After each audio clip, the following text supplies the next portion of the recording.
Welcome to Pinoy Cafe. Inihahandog po namin ang totoong kwentong Pinoy. Nung ako ay nakatapos at nagkaroon ng trabaho, isa ako sa mga lalaking naghangad din na magkaroon ng pamilya. Ito din ang baon ko noong ako ay lumalaki sapagkat ang katungkulan ng isang lalaki sa mamamayan kapag nagkaroon na ito ng pamilya ay haligi ng tahanan. At upang magampanan ng maayos ang tungkuling ito, kinakailangan na meron akong matatag na pinagkukunan ng salapi.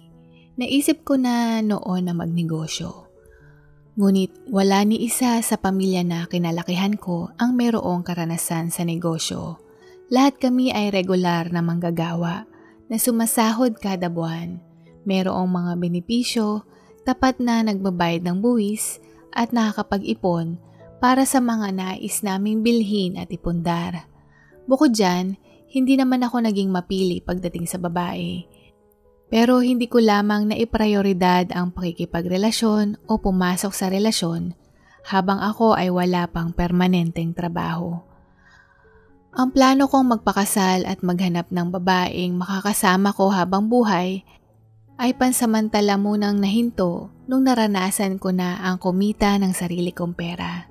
Sapagkat napagtanto ko na hindi lamang agad ang paghahanap ng pamilya ang makakapagbigay sa akin ng ligaya, kundi ang unahin ang aking sarili. Nagsimula ito nung nagkayayaan ng aking mga kabarkada ng kolehiyo na magpunta kami sa isla ng Palawan. Sa unang pagkakataon, nakapaglakbay ako sa ibang lalawigan at dito, iminulat ang kaisipan ko na palawakin pa ang aking kaalaman sa pamamagitan ng pagbisita sa iba't ibang lugar, mapalokal o internasyonal. Ang ganda ng yamang dagat, malinis na dalampasigan, malinaw na tubig, at marami ding iba't ibang makukulay na korales at isda. Tila ba, para akong nasa loob ng isang aquarium na lumalangoy din kasama nila. Dito nagsimula ang hilig kong lumangoy. Nag-aral akong mag-scuba diving at binisita ang iba't ibang lugar sa bansa na popular sa yamang dagat. Sa paglalakbay na ito, nakasalamuha ko ang iba't ibang klase ng tao. May mga dayuhan din at ang masaksihan kung paano sila mag-isip na may malawak na panunuri at pananaw na nagbigay din sa akin ng ideya na mag-isip din ng kritikal, maging mapanuri at lohikal. Ang kaugaliang ito ay nagamit ko din sa aking pagtatrabaho. Na sa tingin ko isang kalamangan upang ako ay mas maging mahusay at magaling sa larangang na napili kong trabaho.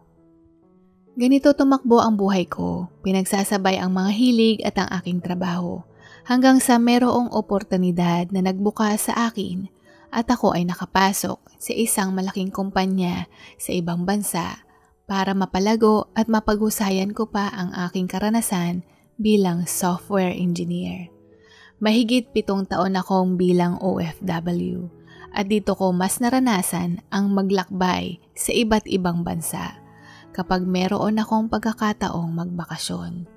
At nung matapos na ang ika-3 kong kontrata, dito na din ako nagdesisyong bumalik sa bansa. Sa mga panahong ito, halos lahat ng mga kaibigan ko ay ikinasal na at meron na ding sariling pamilya. Naisip ko din na maraming taon na din akong nagsaya bilang mag-isa at na-enjoy ang aking panahon.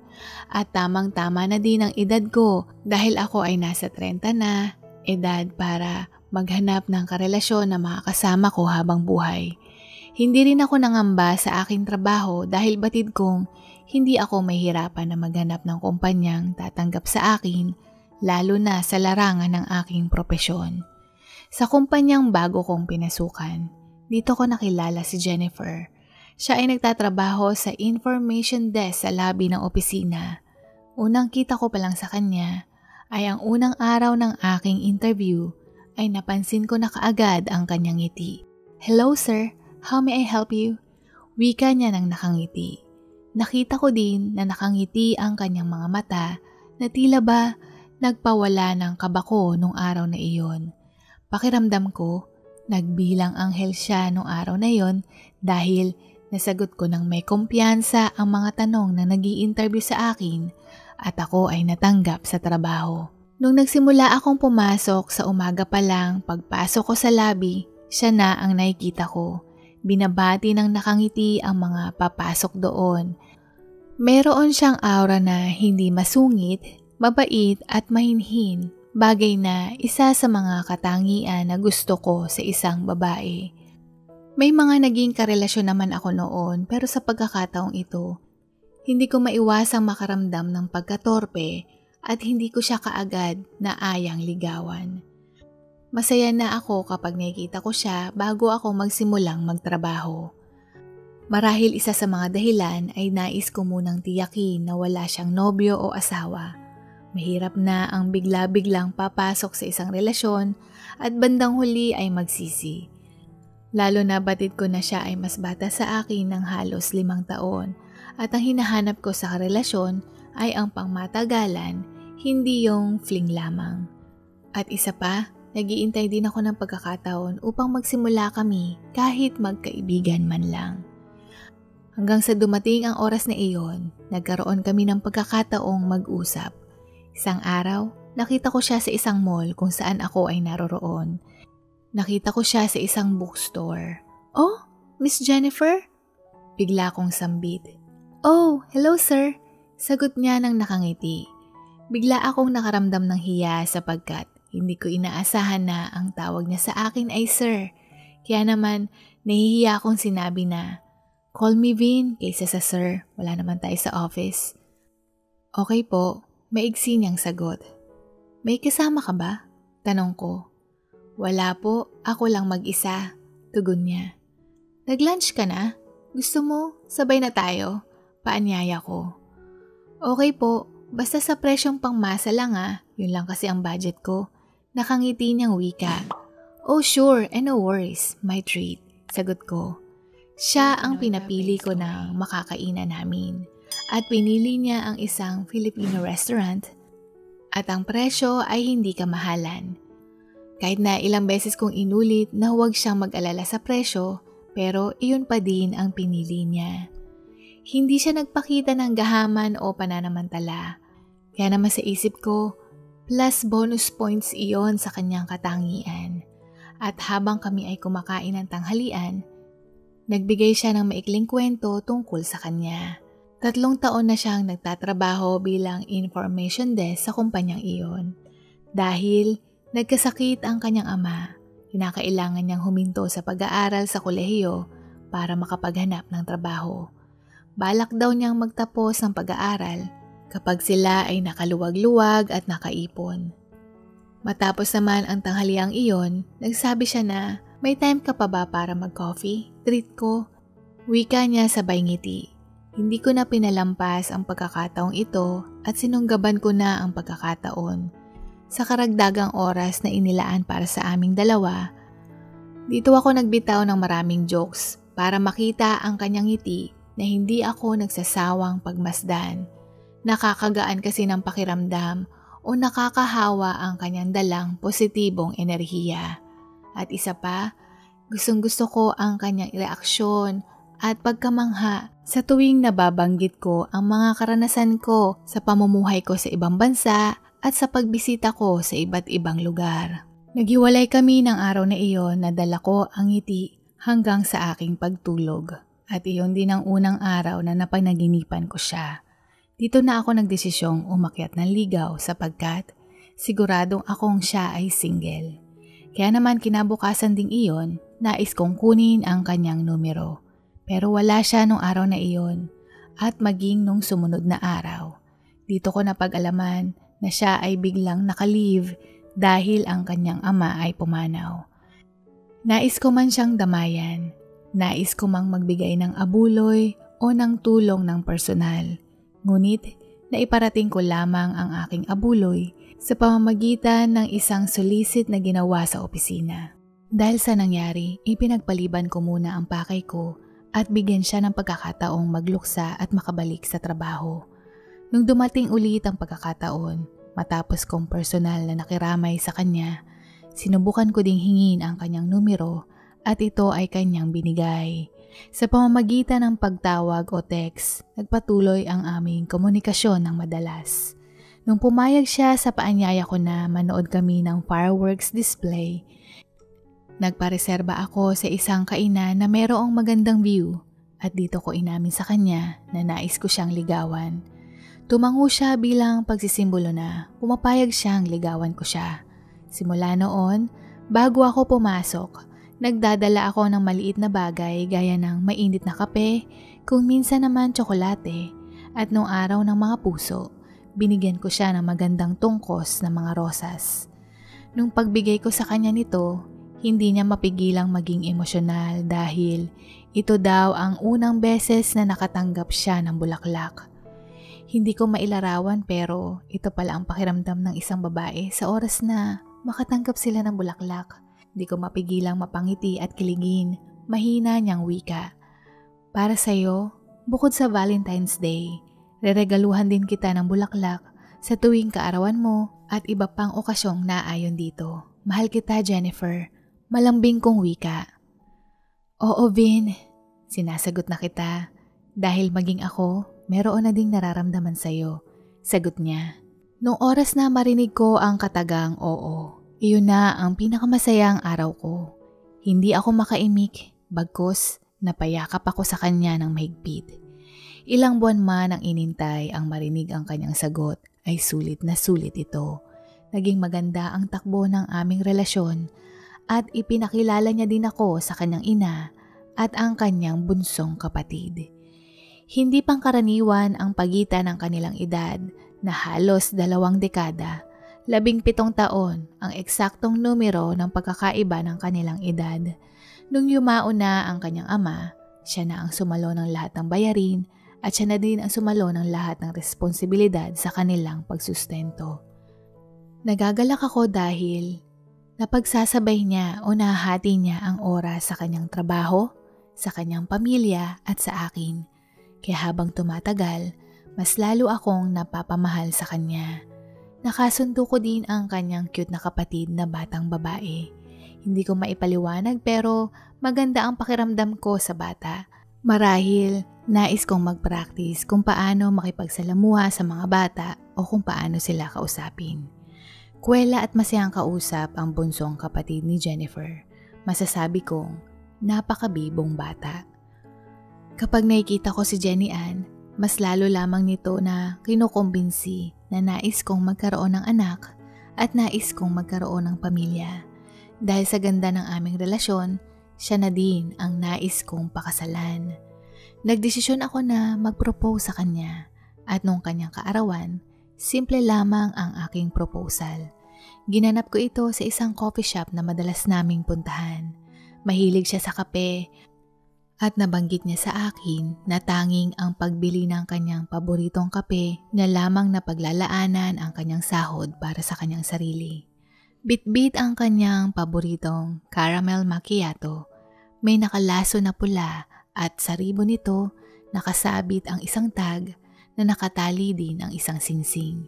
Jennifer, nung araw na binati mo ako sa labi, nakuha mo na ang loob ko gamit ang iyong ngiti. Magmula noon, ikaw na ang nagbibigay gana sa aking araw kapag ako ay papasok. At nung ako ay naging kasintahan mo, nakilala ka, hindi mapapantayan ang kaligayahang nararamdaman ko. At ayaw kong tumigil ito, kaya kung iyong mamarapatin, hinihingi ko ang iyong kamay upang maging aking kabiyak at makasama ka habang buhay. Sambit ko. Tinanggal ko ang pagkakatali sa singsing at isinuot ito sa kanyang daliri. Nakita ko ang pagpatak ng luha sa kanyang pisngi at naluluha niyang isinagot ang oo. Sa aming pagpapakasal, hindi siya humiling ng magarbong kasal gaya ng pagsuot ng trahe de boda, ikasal sa harapan ng pari, may reception at iba pa. Bagkus, mas pinili niya na ikasal kami sa West at ganapin ang aming reception sa isang maliit na kainan bilang salo-salo. Hindi mawala sa isipan ko na isa akong mapala dahil bukod sa mabait siya, hindi din siya interesado sa mga material na bagay. Masinop sa salapi, masipag, mapag-alaga sa pamilya at responsableng kapatid. Nakikita ko sa kanyang mga mata ang kislap sa tuwing siya ay nagkukwento hinggil sa pag-aalaga sa kanyang kapatid, ang pagpalit ng lampin, ang pagpapahele at ang pagpapakain at iba pa. Kapag kami ay may date, paminsan-minsan bumibili siya ng pasalubong para dito. Kaya sa tingin ko, alam kong magiging mabuti siyang ina. Nung ikinasal kami, ang akala ko magkakaroon kami kaagad ng anak dahil nais ko kaagad bumuo ng pamilya. Pero mukhang taliwas ito sa misis ko dahil sabi niya hindi pa siya handa at kung nais ko daw ng bata, bakit hindi ako makipaglaro sa kanyang kapatid o maglaan ng oras dito? Pareho lang naman daw iyon. Nagsisiping naman kami pero walang nabubuo at aminado naman siya na hindi pa siya handa. Ngunit ako ay atat. Pakiramdam ko unti-unti akong pinaparusahan habang nag-iintay ng mga araw. Kaya kahit anong pilit ko, hindi ko siya mapapayag na bumuo kami kaagad. Inamin naman niya na nais niyang magkaanak kahit pa noong bago pa kami ikasal. Pero sabi niya sa tamang panahon. At hindi ko matukoy kung kailan ang sinasabi niyang sa tamang panahon. Kaya wala akong magawa kundi mangulit hanggang sa nalaman namin na ang biyenan kong babae ay kailangang operahan sa puso, na meron siyang preparasyong gagawin at madalas na magpupunta sa ospital para sa mga laboratorio at iba pa bago siya itakda sa araw ng kanyang operasyon.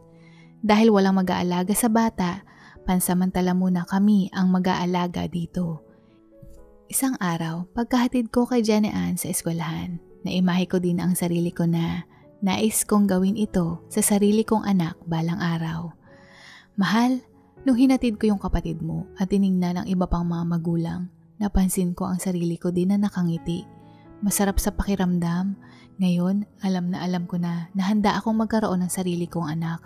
Wika ko. Kita ko sa kanyang muka ang pagkairita at pabalang na sumagot na, kung ganun pala, bakit di mo alagaan ang kapatid ko na parang tunay mo ding anak? Kapag nakita ko na maganda ang resulta, sige, papayag akong magkaanak tayo. Sige ba? Cool. Bigla kong sambit. Nakita ko sa kanyang itsura ang pagkabigla at sumagot siyang muli na, nagbibiro lang ako, hindi yun ang... Pero, hindi ko na siya hinayaan na magpatuloy at sumabat ako. Okay lang. Sa akin okay lang. Magandang pagkakataon din ito dahil may sakit ang nanay mo. Kasundo ko naman si Jenny Ann. Gusto ko din siya. At pwede natin siyang palakihin at alagaan na parang sarili nating anak. Ikaw din naman ang nagsusustento dito. Pag-isipan pa natin ito ng mabuti. Totoo at seryoso ako. Okay lang sa akin kung okay lang din sa'yo. Paliwanag ko. Hindi siya makakibo o makasagot marahil nag-iisip din siya na may katuturan ang aking sinabi. Sa operasyon sa puso ay kailangan ng buwan bago ito maghilom ng tuluyan upang makabalik sa dating mga gawain na hindi na mabibigat at merong kaakibat na pag-iingat. Dahil dito inilipat namin sa mas malapit ang paaralan ni Jenny Ann na malapit sa aming tahanan para mas madali siyang mahatid o sundo sa kanyang eskwelahan.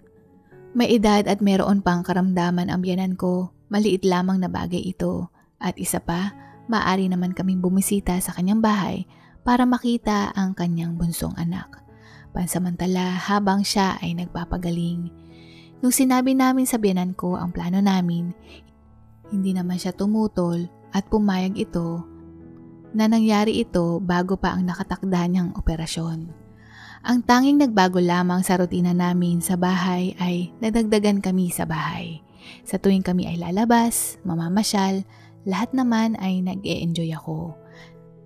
Nag-file ng leave ng 2 linggo ang misis ko para magbantay sa ospital at alagaan ang kanyang ina. Sa paglipas ng panahon, maayos naman ang naging lagay ng aking biyenan. Bagamat kinakailangan pa niya ng karagdagang panahon sa pagpapagaling, ang mahalaga, matagumpay ang kanyang operasyon. Sa ilang buwang pagtira ng kanyang bunsong kapatid, sa palagay ko ito ay naging komportable.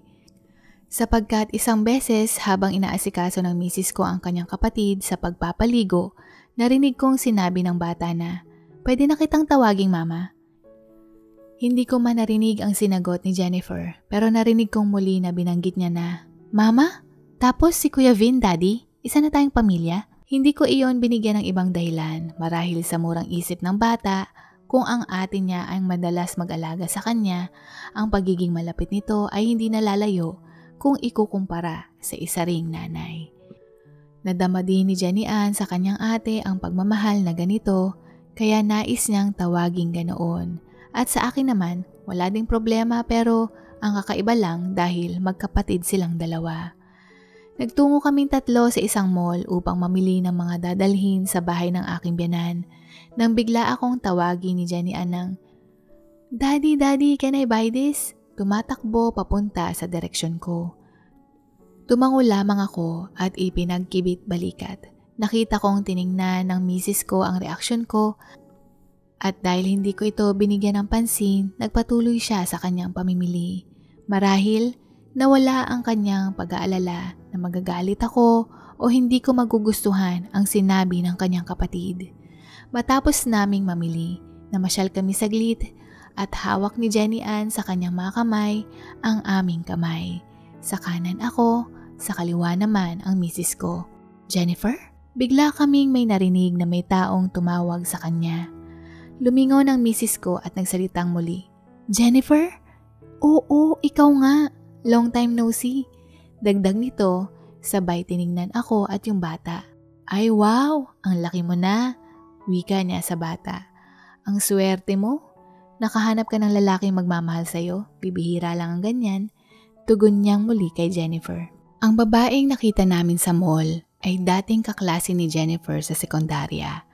At kakalipat lamang nito malapit sa lugar na iyon dahil meron siyang pangalawang pwestong nirerentahan sa nasabing mall at nagtitinda siya ng snack sa food cart. At inanyayahan kaming bumili at tikman ang kanyang tinda. Nauna kami ni Jenny Ann na umuwi ng bahay ng biyanan ko dahil ang misis ko ay may dinaan ng butika dahil may nakalimutan kaming bilhing gamot. Habang papasok ako ng bahay, narinig ko bigla na, "Opo Lola, okay naman po ako," sambit ni Jenny Ann. "Anong Lola?" Tanong sa kanya ng kanyang ina. "Kasi si ate ang tawag ko sa kanya, Mama," sagot nito. At bigla akong umubo para malaman nilang nandoon ako at narinig kong mahinang sinabi ng biyanan ko sa bata na itigil niya iyon. Kahit ako mapapatanong bakit ganoon ang tawag ng bata. Hindi kaya nag-iimahe ito at naglalaro at kasama kami sa laro niya na roleplay. Kakaiba nga iyon, pero hindi ko ito muling pinagbigyan ng pansin. At nung hapong iyon, lahat sila ay natutulog. Naisipan kong bumili ng alak sa malapit na mall at habang namimili ako ng pulutan, naalala ko yung kaibigan ng misis ko. Masarap ipang pulutan ang siomai kaya dadaan ako upang bumili. Nakita ko ang isang tauhan niya at papaalis na ako nang makita kong muli ang kaibigan ni Jennifer. "Oh, ikaw yung asawa ni Jen, di ba? Salamat sa pagbili." Ang huli kong kita sa kanya noon bago siya lumipat. "Hanga ako sa'yo dahil tanggap mo siya at ang kanyang anak, ang buti mong tao. Salamat ulit, sa uulitin na," wika niya. Bigla akong napatulala at ang ngiti ko ay biglang nawala. At nung nagpaalam na ang may-ari, napatango lamang ako. Totoo ba ito? Parang hindi. Wala naman akong nakitang bakas na stretch marks sa kanyang tiyan. Imposible. Pero wala din namang dahilan yung kaibigan niya para magsinungaling. Hindi kaya nagsasabi ng totoo ang bata? Kaya mama at lola ang tawag niya sa kanila? Yan ang tumatakbo sa isip ko. At upang mawala ang aking agam-agam, kailangan kong kumprontahin siya hinggil dito. At imbes na umuwi, napainom ako ng ilang bote ng serbesa sa loob ng isang kainan. Ang daming pumapasok sa isip ko, pero nakakalito dahil sa birth certificate ng bata, pangalan ng nanay niya ang nakalagay. Kaya hirap na hirap akong paniwalaan. Pagdating ko sa bahay ng biyanan ko, kinausap ko si Jennifer at sabi niya umuwi kami ng bahay at doon siya magpapaliwanag. Nung marinig ko ito, batid ko na totoo ang narinig ko pero nais ko pa ding marinig ang dahilan at ayaw ko na awayin siya sa harapan ng kanyang ina na merong sakit sa puso. Pagdating namin sa bahay, dumiretso siya sa kusina at umupo sa may hapagkainan.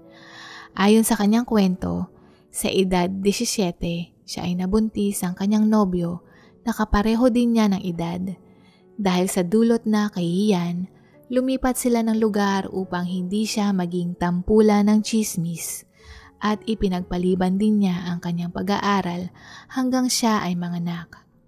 At nung oras na siya ay nanganak, inirehistro ng kanyang mga magulang ang birth certificate nito sa pangalan nila upang lumabas na hindi ito ilihitimong anak.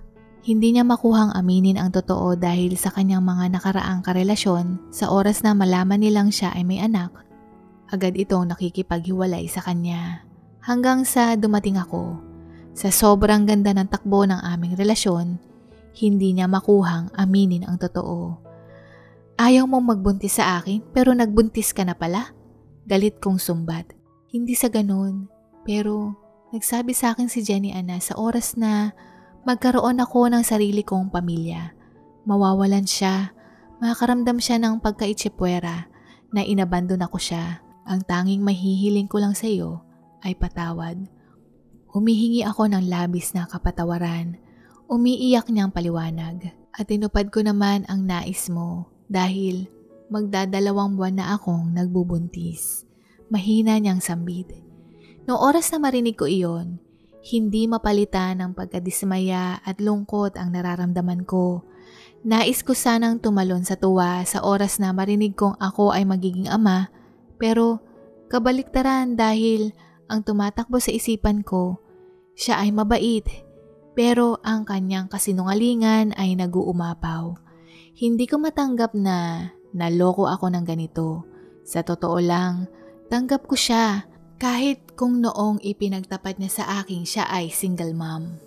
Kung sa simula pa lang naging totoo sana siya, marahil iba ang aming sitwasyon. Na pati ang kanyang ina kasama pa sa pagsisinungaling dito. Pati ang bata na sa murang edad alam na ding magsinungaling. Nabasag na parang salamin ang tiwala ko sa kanya. Na kung ito ay kaya niyang ilihim, ano pa kayang bagay ang mga posible niyang itago. Lumipas ang ilang linggo, akala ko magagawa kong makisama sa kanila. Akala ko magagawa ko siyang tanggapin. Pero ang nakikita ko lamang ay palagi kong naiimahina sa tuwing nakatalikod ako, sila ay tumatawa, pinagtatawanan nila ako dahil ako ay isang hunghang na ginawa nila akong isang tanga. Kaya nagdesisyon akong makipaghiwalay sa misis ko at ang sanggol sa sinapupunan niya ay patuloy ko pa ding susustentuhan at hindi ko naman ipagkakait o tatakbuhan ang aking responsibilidad. Sa tingin ko, tama ang desisyon ko at kapag binabalikan ko ang kanilang panlilinlang, puot na ang nananalatay sa puso ko. At upang hindi lumaki ng lumaki ang puot na ito, ako na mismo ang lumayo. Pero minsan, hindi ko maiwasang maisip, paano kung pinatawad ko siya? May maganda ba itong maidudulot? Ano po kaya sa tingin nyo? Dito na po nagwawakas ang kwento. Maraming salamat po. Maaari nyo po ring bisitahin ang pangalawa po naming channel na Pinoy Cafe Shorts. Muli, huwag niyo pong kalimutang i-click ang like and subscribe. Take care and be safe everyone. God bless you. Bye! Comments of the day. Princess Hannah Nichols, Elena Abagon, Mercy Claveria.